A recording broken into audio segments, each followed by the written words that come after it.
Yeah, we're under an hour away from game time down here in Dallas, but basketball is the last thing on Steve Kerr's mind right now. Visibly shaken up from the unspeakable tragedy just 400 miles south of here, with 21 people dead in that school shooting.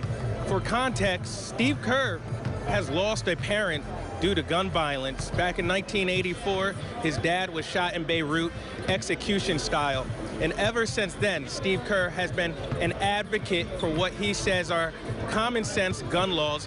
He's well versed in House bills, and he speaks out against gun violence. And when we spoke to him earlier today, he said he did not want to speak about basketball. I have heard him speak on this topic many times before, but I have never heard him this shaken up. This is what he had to say just moments ago. Since we left shoot-around, 14 children were killed 400 miles from here, and a teacher. And in the last 10 days, we've had elderly Black people killed in a supermarket in Buffalo. We've had Asian churchgoers killed in Southern California, and now we have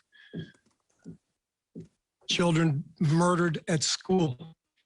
When are we going to do something? I'm tired. I'm so tired of getting up here and offering condolences to the devastated families that are out there. I'm so tired of the, I'm sorry. I'm tired of the moments of silence. Enough. There's 50 senators right now who refuse to vote on H.R. 8, which is a background check rule that the House passed a couple of years ago. It's been sitting there for 2 years. And there's a reason they won't vote on it, to hold on to power. So I ask you, Mitch McConnell, I ask all of you senators who refuse to do anything about the violence and school shootings and supermarket shootings, I ask you, are you going to put your own desire for power ahead of the lives of our children and our elderly and our churchgoers? Because that's what it looks like. It's what we do every week. So I'm fed up. I've had enough. We're going to play the game tonight, but I want every person here, every person listening to this to think about your own child or grandchild or mother or father or sister, brother. How would you feel if this happened to you today? We can't get numb to this.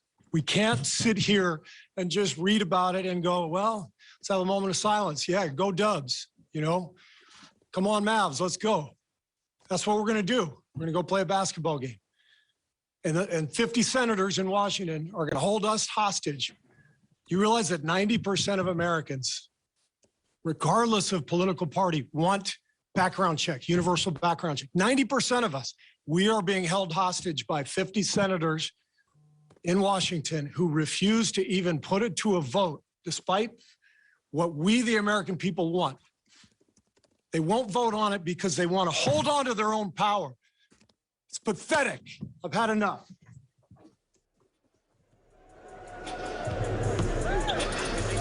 As you can see, very shaken up, Steve Kerr, from what has gone on, as I said, just 400 miles south of here. I've been covering Steve Kerr for about 4 years now, and I've heard him speak on several tragedies, and that really just proves his point. He speaks about it too much. He wants to see action done. And as I said earlier, there's still a game to be played here tonight, and there's a very awkward energy in the air. Obviously, this is a night where people want to be excited. Sports are supposed to bring everyone together. We're supposed to be able to take our minds off the realities of the world and just enjoy this entertainment from the finest athletes in the world. But it's really hard to do that knowing what happened in this state just 5.5 hours by drive south. So people still have a job to do, but everybody's hearts are heavy right now down here in Texas as they prepare for Game 4 of the Western Conference Finals, just one win away from the NBA Finals. Win or loss is going to be a very,